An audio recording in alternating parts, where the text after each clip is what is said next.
Hello everyone, welcome back to my channel Puri blog episode 5। তো আজকের ব্লগটা আমি এখান থেকে শুরু করছি, কারণ এখন রেডি হয়ে গেছি। রেডি হয়ে যাচ্ছি নিচে। 2-3টে মন্দিরে যাওয়ার কথা আছে, তো ওখানে যাব, শেয়ার করব তোমাদের সাথে সব। তোমরা সব দেখতে থাকো। গাইস দেখো, আমি অর্ডার করেছে বলে পুরি টেন্সেল, আর দিদি কিছু অর্ডার করেনি, ও আমার কাছ থেকে একটু খেয়ে নেবে। পাপা অর্ডার করেছে ইডলি, মা অর্ডার করেছে ধোসা। এখানে ধোসাটা আই থিঙ্ক তো ভালো হবে। তো এখন আমরা খেয়ে দিয়ে বেরোলাম। এবার খেয়ে দিয়ে বেরিয়ে এবার দেখি কোথায় যাই। এবার ঘুরবো, যেখানে যেখানে যাবো সেখানে আমরা দেখাবো যে আমরা কোথায় কোথায় যাচ্ছি। আর ভালো লাগলে লাইক, কমেন্ট, শেয়ার আর সাবস্ক্রাইব করবা। এখন শুনলাম নীলমাধব যাবো। হ্যাঁ, এবার যাই, গাড়িতে উঠবো আমরা। আমাদের গাড়িটা কোথায় কে জানে। বাড়ি এসে বিচে যাব। বাড়ি মানে হোটেলে এসে বিচে যাব। এতদিন রয়েছি। সবাইকে দেখে সবার আউটফিট। আমরা গাড়িতে উঠেছি, বাট আমরা এখন যে গাড়িটায় উঠেছি সেটা আমরা 8 জন রয়েছি, তো 8 জন ধরছে না। মনে হয় গাড়ি আবার চেঞ্জ হবে, দেখা যাক। আমার পাশে পাপা আর মা আর চিনি সামনে, সবাই আন্টি আঙ্কেলরা সব সামনে। এখন যে কোনোভাবে ম্যানেজ করে আমরা সবাই বসেছি। রাম মন্দির এটা। এখন আমরা এসেছি সাক্ষী গোপাল মন্দিরে। তো ফার্স্টে তো আমাদের নীলমাধবে যাওয়ার কথা ছিল, বাট সাক্ষী গোপালটা আগে, তো সেই জন্য আগে আমরা এখানে এসেছি। তোমাদের আমি দেখাই।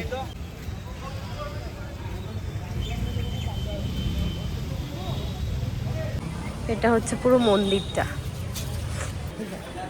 এই যে হচ্ছে মেন মন্দির। না না না, নামটা দিতে লাগবে না, কিছু দেব না।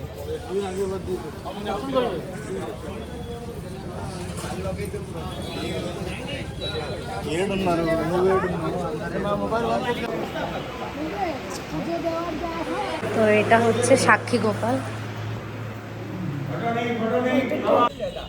এটা হচ্ছে তমাল গাছ। পাপা চিনি এদিকে গরুর গায়ে হাত দিচ্ছে। তো আমাদের মন্দির দর্শন হয়ে গেছে, এখন আমরা গাড়িতে উঠবো। আবার জুতো পরতেই সমস্যা। হ্যাঁ, আমরা খালি পায়ে যাচ্ছি, মানে গেছিলাম খালি পায়ে মন্দিরে। আর ঝিরি ঝিরি বৃষ্টি কিন্তু হয়েই যাচ্ছে।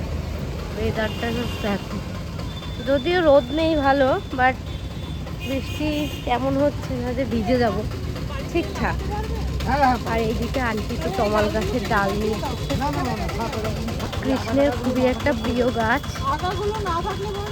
এখন আমরা একটা পেট্রোল পাম্পে নেমেছি, তো আমরা এখন এগুলো নেব। চিপসটা নিয়েছি, টেস্টি খেতে। আমরা 3টে ফ্লেভারের ইয়োগার্ট কিনেছি, ম্যাঙ্গো, ব্লুবেরি আর স্ট্রবেরি, আর তার সাথে একটা বাটারস্কচ শেক কিনেছি, আর চিপস কিনেছিলাম, তো দেখলেই। এখন আমরা গাড়ি থেকে নেমে পড়েছি, নেমে চলে এসেছি নীলমাধব মন্দিরে। তো এখন যাচ্ছি, গাড়িটা অনেক দূরে দাঁড়িয়েছে, এখন আমরা হেঁটে হেঁটে যেতে হবে। মন্দিরে ঢোকার আগে ডাব খেয়েছিলাম, আর ডাব কাটার সিস্টেমটা জাস্ট দেখো, এত সুন্দর। পুরো স্নান করে নিল, ফ্রেশ হয়ে যাবে। এখন আমরা লিফটে করে উপরে যাবো ঠাকুর দর্শনের জন্য। আমার বাবা খেয়ে যাবে। চলে এসেছে ওপরে, আর ওপর থেকে ভিউটা জাস্ট এমন। এটা একটা ব্রিজ টাইপের, এখান থেকে একটু হেঁটে তারপরে যেতে হবে মন্দিরের সামনে। জঙ্গলটা তো এটাই জঙ্গল, আর জঙ্গল। এটা হচ্ছে মন্দির।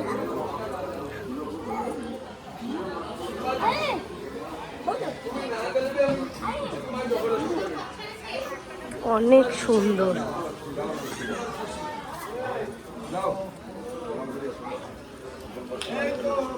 এটা মা লক্ষ্মীর মন্দির। এটা হচ্ছে নীলমাধব। আর তারপর আমি কোনো ফটো ভিডিও নিতে পারিনি, কারণ ওখানে ফটো ভিডিও নেওয়া অ্যালাউ ছিল না, তো সেই কারণে। আর এখানে নীলমাধবের পায়ের নিচ থেকে মহানন্দা বয়ে যাচ্ছিল, মানে এই নদীটা বয়ে যাচ্ছিল ওখান থেকে। মানে এত সুন্দর লেগেছে, আমার কি বলবো, আমার পুরীর ট্রিপটা একদম সার্থক হয়ে গেছে। এটাও সিংহদা, এটাও মহানন্দা। এখানে তো দেওয়ালে সব আঁকা ছিল যে নীলমাধব মন্দিরটা কেন হয়েছে, কি করে এখানে এসেছে না এসেছে, সব এখানে দেওয়া ছিল। তো আন্টি আমাকে ঘুরিয়ে ঘুরিয়ে দেখাচ্ছিল আর বলছিল। আমার এত সুন্দর লেগেছে মন্দিরটা, মানে আমি আগেও একবার পুরীতে এসেছিলাম, সেইবার এসে দেখতে পাইনি, বাট এইবার এসে এটা দেখলাম, আমার খুব ইন্টারেস্টিংও লেগেছে। এটা কি ওই শিব ঠাকুরটা? এই বদির এই ঘর দিদি, আন্টির ঘর দিদি। এটা হচ্ছে সবর রাজার কন্যা, আর হচ্ছে ওই বিদ্যাপতি রাজার ভাই, ছোট ভাই। একে ভালোবেসে ফেলে, দুজনে বিয়ে করছে, ঠিক আছে, ভালোবাসে তো বিয়ে করছে। বিয়ে করলে পরে বলছে আমি যখন বিয়ে করেছি তখন তুমি আমার ধর্মপত্নী, তুমি আমার কাছে খুলে বলো নীলমাধব কোথায়।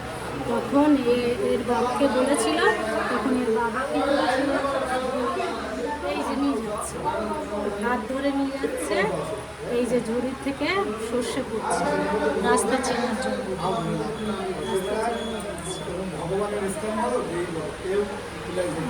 দেবতারা পূজা করছে,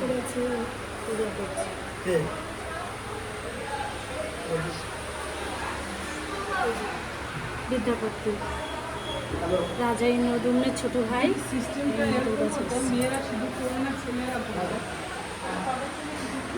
এই যে রাজার কাছে এসছে, রাজা স্বপ্ন দেখেছিল কাঠ দেশে আসছে, সে কাঠ দেশে আসছে মাদক তৈরি করার জন্য। বিশ্বকর্মা জগন্নাথের মূর্তি তৈরি করছিল বসে বসে ঘরের মধ্যে, ছদ্মবেশে এসেছে। অনেক দিন হয়ে গেছে তো আমার সারা শব্দ পাচ্ছি না। তখন এই এরা রাজারা ইন্দ্রদম্ন আর তার বউ গুন্ডিচা দরজা খুলেছে, খুলে দেখে এখন যেটুকু হয়েছে সেইটুকুই রয়েছে। বারণ করেছিল দরজা খুলতে জগন্নাথ। এটাই মন্দিরটা। হ্যাঁ,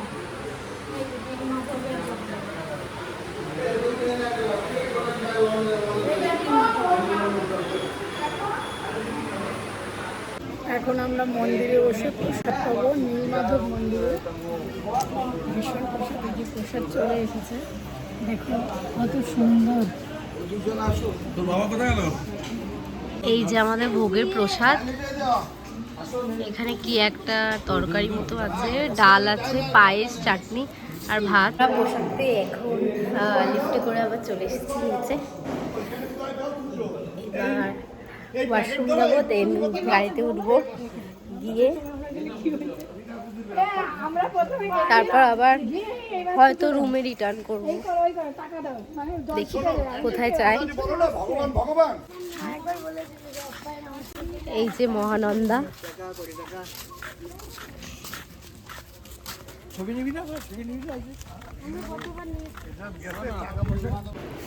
এখন আমরা রুমে চলে এসেছি। আর তারপরে আমি গাড়িতে উঠে তো ঘুমিয়ে পড়েছিলাম, আর এখন কটা চিপস কিনে এনেছি বিঙ্গো, তো খাবো।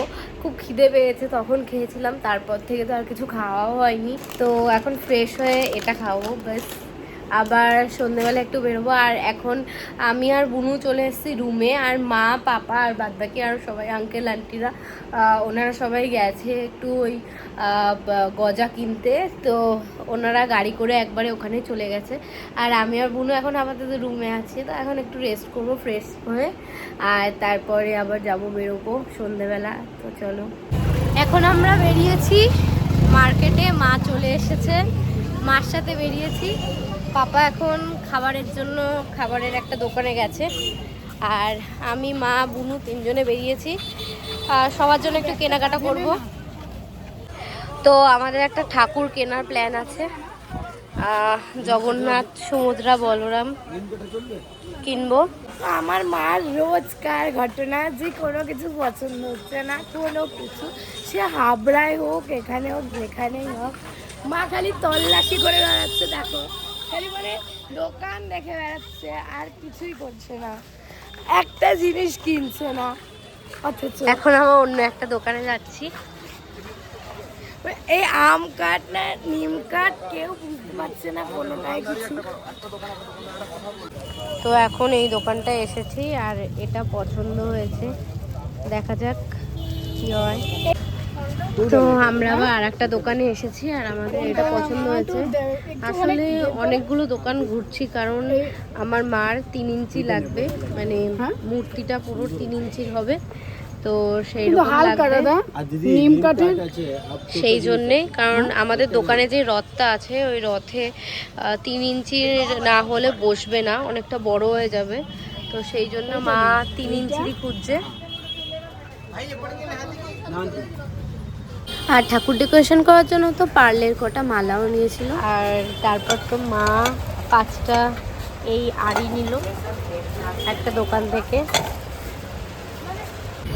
তারপরে তো আমরা গজার দোকান থেকে গজা নিলাম আর ছোটটা ফ্রি দিয়ে আমাদের এখন কেনাকাটা সবকিছু হয়ে গেছে। তো এখন আমরা রুমে যাচ্ছি, কিন্তু খুব জোরে বৃষ্টি হচ্ছে আর ছাতা আনিনি আমরা, ছাতা আনতে মানে খেয়ালও ছিল না এমনিও, কারণ তখন বৃষ্টিও হচ্ছিল না আর সকাল থেকে বৃষ্টি হয়নি, সেই জন্যেই সেই আজকেও বৃষ্টিতেই ভিজতে হচ্ছে আমাদের। আজকের ভিডিওটা এই অবধিই রইলো। আর তোমাদের ভালো লাগলে প্লিজ একটা লাইক, কমেন্ট অ্যান্ড শেয়ার করবে।